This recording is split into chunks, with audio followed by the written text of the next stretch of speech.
As aeronaves da aviação geral são, na maioria dos casos, propulsionadas por motores de pistões simples refrigerados a ar. O motor aciona uma hélice que produz o impulso para fazer deslocar o avião pelo ar. Os atuais motores das aeronaves ocidentais são construídos, na sua maioria, pela Teledyne Continental Motors ou pela Textron Lycoming.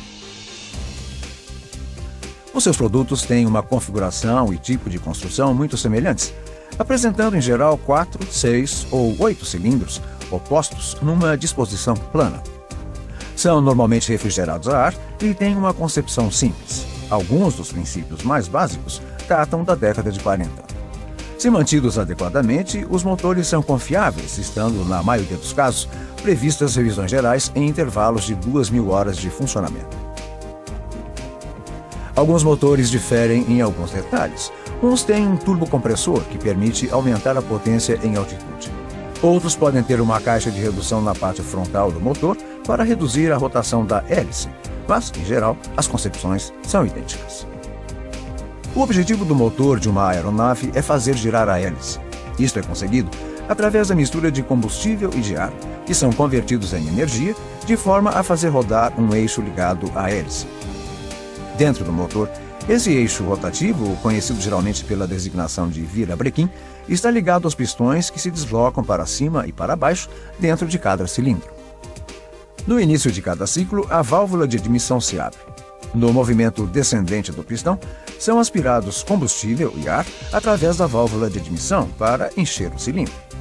Quando o pistão chega ao final da sua trajetória, a válvula de admissão se fecha e o pistão começa a se elevar. Este movimento comprime o combustível e o ar. Quando o pistão atinge o ponto mais alto do seu percurso, o combustível e o ar estão altamente comprimidos. Nesse ponto, a vela de ignição inflama o combustível e a mistura entra em combustão. A rápida expansão do combustível inflamado empurra o pistão para baixo, transmitindo essa força ao virabrequim situado no centro do motor. A força exercida sobre o pistão pela explosão do combustível origina a energia para acionar a hélice. Após a combustão da mistura, os gases de escape têm de ser evacuados do motor.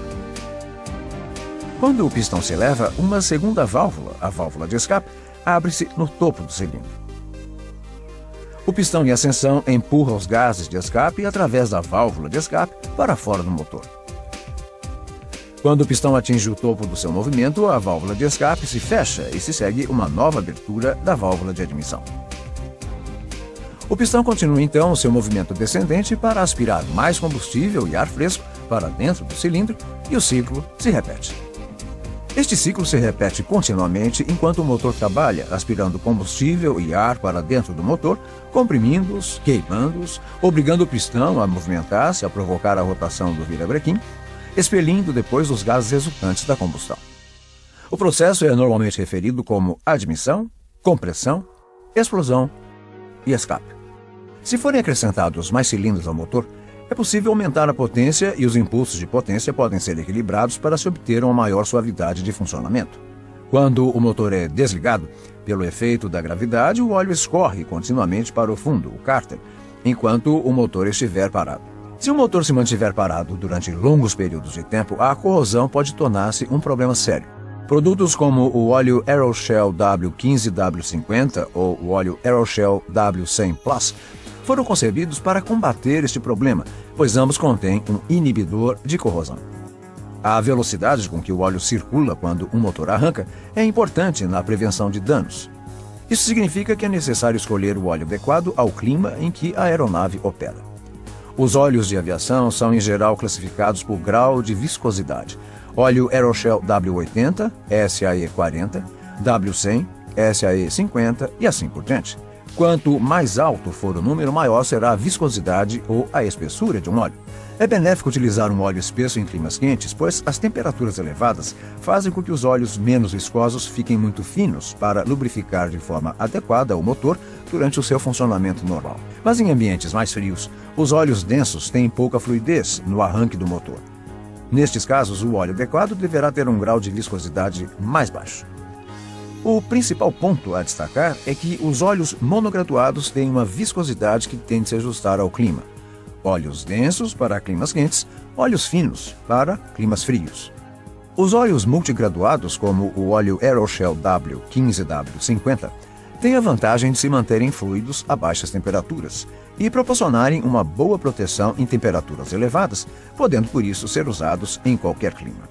A baixas temperaturas, o óleo Aeroshell 15W50 flui melhor no sistema de lubrificação do que qualquer outro óleo do mercado e é a primeira escolha para climas muito frios. Vamos seguir agora o caminho que o óleo percorre desde o momento em que um motor é colocado em funcionamento e observemos alguns problemas associados com a má circulação do óleo.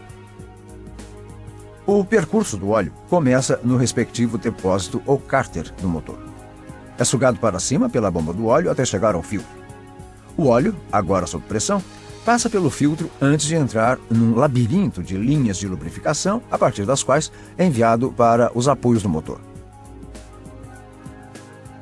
Depois de passar pelos principais apoios do motor, é canalizado para o centro do motor, onde se espalha pelos cilindros, pistões e eixo de câmbio, antes de regressar ao cárter na parte inferior do motor. O eixo de câmbio desempenha um papel fundamental no motor, pois controla a abertura e o fechamento das válvulas de admissão e de escape no ciclo de combustão. A forma do eixo de câmbio é concebida para atuar em conjunto com impulsores. O impulsor movimenta uma biela ligada a um mecanismo de balancins que controla a abertura e o fechamento de cada válvula. Por ser uma das últimas áreas a ter contato com o óleo fresco no arranque do motor, não é raro que o eixo de câmbio sofra danos resultantes de uma lubrificação deficiente.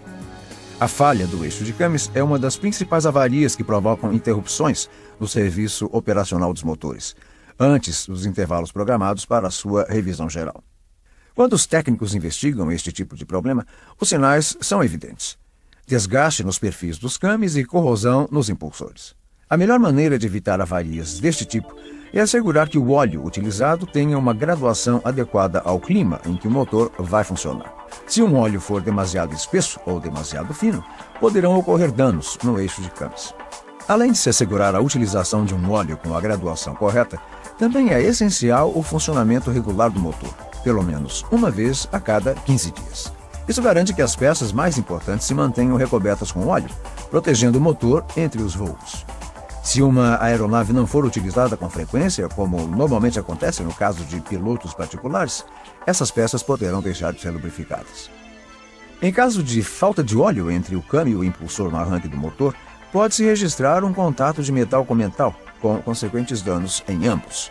Em motores utilizados ocasionalmente, os aditivos podem ser a solução. A Shell incorpora um aditivo anti-fricção no óleo multigraduado Aeroshell W15W50 e no óleo monograduado Aeroshell W100 Plus.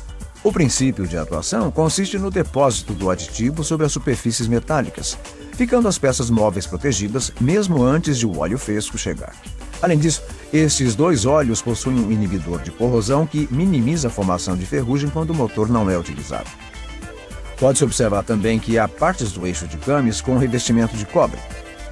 Trata-se de um detalhe relacionado com a fabricação dos câmbios que pode transformar-se num problema para o óleo. O cobre é um catalisador, acelerando por isso a degradação do óleo. Para resolver esse problema, a Shell Aviation misturou outro aditivo no óleo Aeroshell W15W50 e no Aeroshell W100 Plus.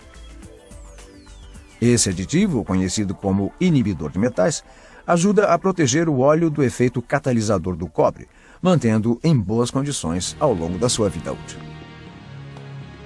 Depois de termos observado o que é fundamental no interior do motor, analisemos os aspectos importantes no seu exterior.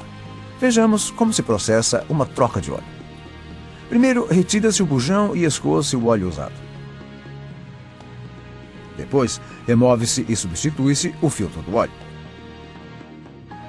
Uma vez colocado o novo filtro e reinstalado o bujão do cárter, pode-se adicionar o óleo novo com a graduação correta através do bocal de enchimento. O bocal de enchimento possui também uma vareta que permite o controle periódico do nível do óleo do motor. A aeronave está pronta agora para regressar ao serviço, confiante em que os óleos Aeroshell zelam pela proteção do motor.